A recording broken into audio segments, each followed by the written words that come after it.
Hey, what is up guys? MKBHD here, and I'm sure you've noticed the little gaps in videos since I've started putting together this studio space, this sort of video shooting space.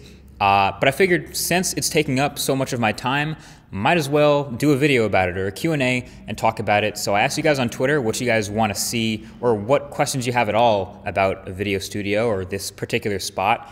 And this is what we got. How do you get Wi-Fi coverage in all parts of the studio? Well, it is essentially just one big open space, so there's no walls or anything in between the one router and any part of the studio, so there's great connection everywhere. This is the router that we're using. It's been great, and that's what allows me to get speeds like this. Do you think it's better to partition it or leave it as one giant space? Honestly, that's probably a toss-up for any studio. I think for me, I like being able to see like all of it at once, so I don't have any partitions. It's just one big space right now for me.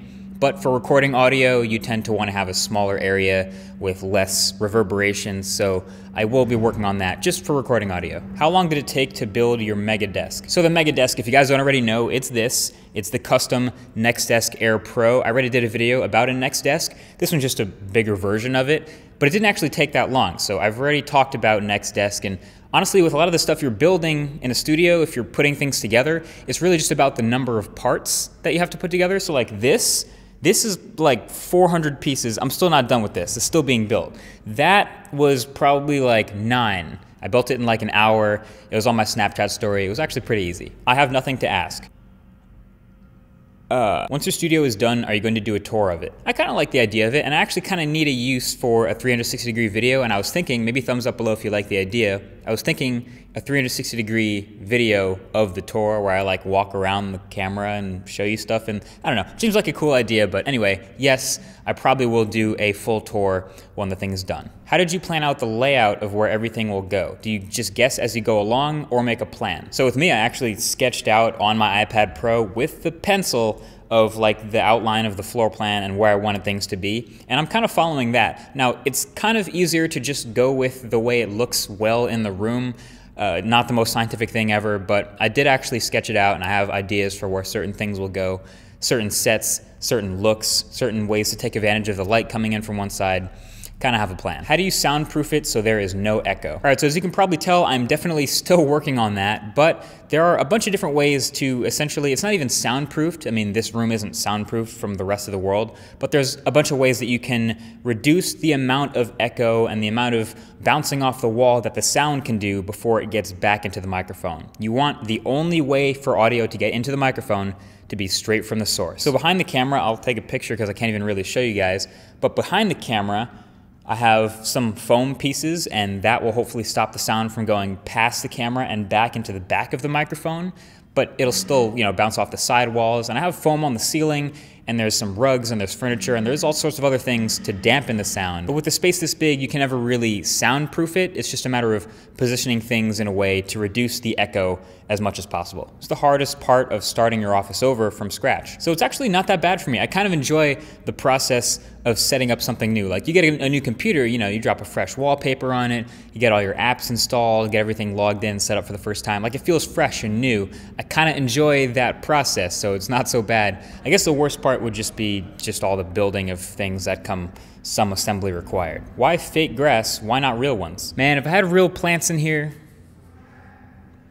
it would all die. I mean, I have the grass in here because it's green, and green is a nice color on camera, and it's kind of cool to have some different colors in here once in a while, but yeah, I don't think I could keep it alive for very long if it was real. What is the one thing you plan on doing to your studio that you haven't seen before that will be truly unique to you? Honestly, most of what I'm putting together has probably been done already. Aside from the literally custom stuff that's built to order, most of it has been already done. I think the most unique thing is probably gonna be how I use the things that I'm using. Like, again, this wardrobe here, for example, when you buy it from IKEA, it's mostly for people who are buying it to put clothes in it. I'm buying it and putting shelves in it to be able to put video gear and stuff like that. So using things as a YouTuber most of the time is different from using things as a normal person. Other than that, most of the techniques I'm getting, or like the places I'm putting things, it's been done before. What do you plan on putting on the walls? Any art? Yes, of course. I will definitely be having lots of art in here. And so Justin Mauler, who you've already seen the art by, is hooking me up with some stuff. That's already gonna look really good.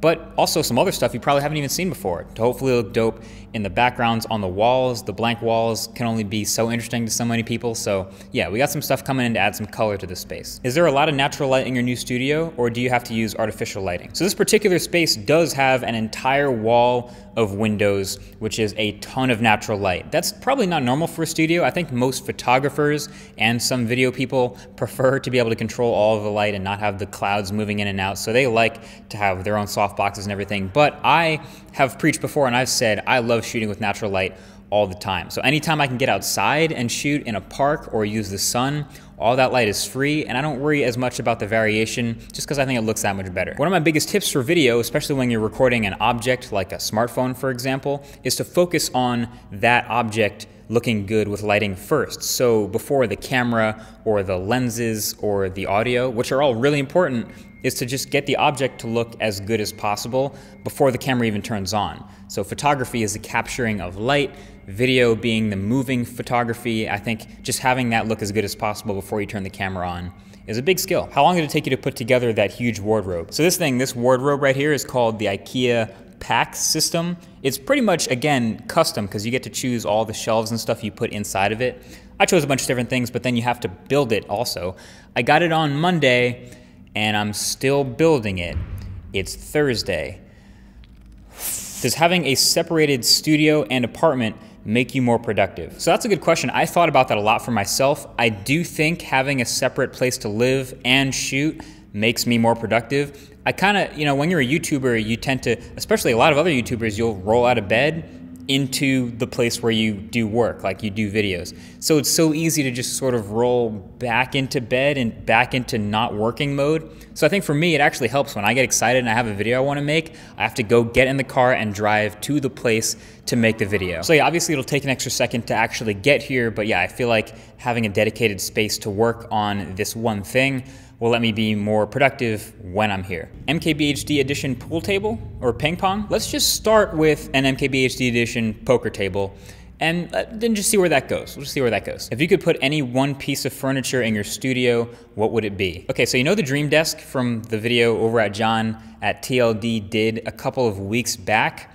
That is one of my favorite pieces of furniture of all time. That's from a company called Roche-Beaubois. This is not a plug for them or anything, but I did order one.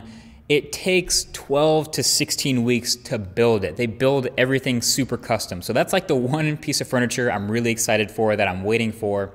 You won't even see it here till like August. You'll probably forget it even exists, but when it shows up on video though, it's gonna be sick. Anyway, that's pretty much it. Thank you for watching. Thank you for your questions, and feel free to follow the Twitter or the Snapchat story, of course, if you wanna see the progress of the stuff that's being built in the studio every day. But yeah, that's pretty much it. I'm gonna head off to San Francisco to Google I/O, and then there will be videos from there. Then I'll come back and build some more. Anyway, there you go. Thanks for watching. Talk to you guys in the next one. Peace.